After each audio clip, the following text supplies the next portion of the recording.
Jon gazetari Altiana Zogaj do të përcjell nga afër gjitha aktivitetet e zonës Osmani. Do të lidhemi me të për të mësuar më shumë se në realitet çfarë aktivitetesh do të ketë atje, kë do të takojë dhe pra cila është agjenda e saj. Altiana, përshëndetje nga Prishtina. Tu do të na thuaj më shumë rreth vizitës së planifikuar të presidentit Osmani në Zvicër. Përshëndetje edhe për juve në studio dhe shikuesit e Klan Kosovës. Unë aktualisht gjendem në Fribourg të Zvicrës, pak kilometra larg edhe vendit ku se do të mbahet takimi i rëndësishëm shtetëror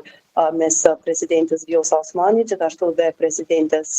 përfaqësuese së Federatës Zvicrane Karin Keller-Sutter ditën e nesërme, që këto aktivitete në fakt do të fillojnë qysh nga ora 11. E përmende edhe vetë në pjesën e agjendës e cila vetë është përgatitur për këto 2 ditë që do të jenë mjaft të ngarkuara sa i përket takimeve të ndryshme që do të zhvillohen, do të jenë me fillim nga fjalimet e përbashkëta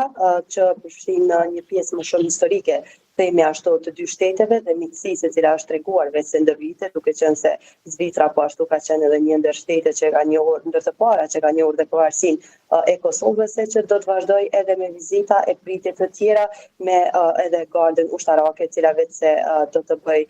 një pritje për presidenten Vjosa Osmani ditën e nesërme. Kjo ceremoni do të ndjeket nga shumë qytetarë, të cilët janë pjesë e diasporës atje dhe se janë ftuar që të marrin pjesë në një bashkëbisedim të shkurtër, gjithashtu që do të kenë me presidenten Vjosa Osmani jashtë oborrit të Bundeshausplatz, ku vetë se do të mbahet ky takim, dhe se gjithashtu gjatë kësaj pjese do të ketë edhe një konferencë për media, e cila do të mbahet pas takimit që të 2 presidentet do të zhvillojnë brenda parlamentit, ku gjithashtu duhet të përmendim se do të takohen edhe me pjesën tjetër të federatës, antarë të tjerë që bëjnë pjesë në gjithë federatën zvicrane, sepse siç e dinë ka një sistem tjetër politik i cili vetë se është aktiv këtu. Ndërkaq, dita tjetër do të jetë me vizita që do të shkojnë domethënë në Gjenevë, ku do të zhvillohen vizita tek një ndërmarrje,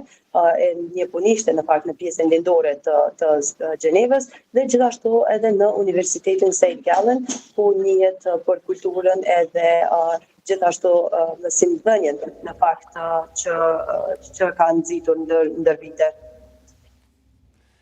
Mirë Altiana, të falenderoj shumë për këtë raportim të drejt për drejt, sigurisht që do të dëgjohemi edhe gjatë ditës së nesërme, po ashtu edhe në mbrëmje edicion special. Faleminderit shumë, ndërkaq që presidentja Osmani po vazhdon të merr kërcënime me jetë për të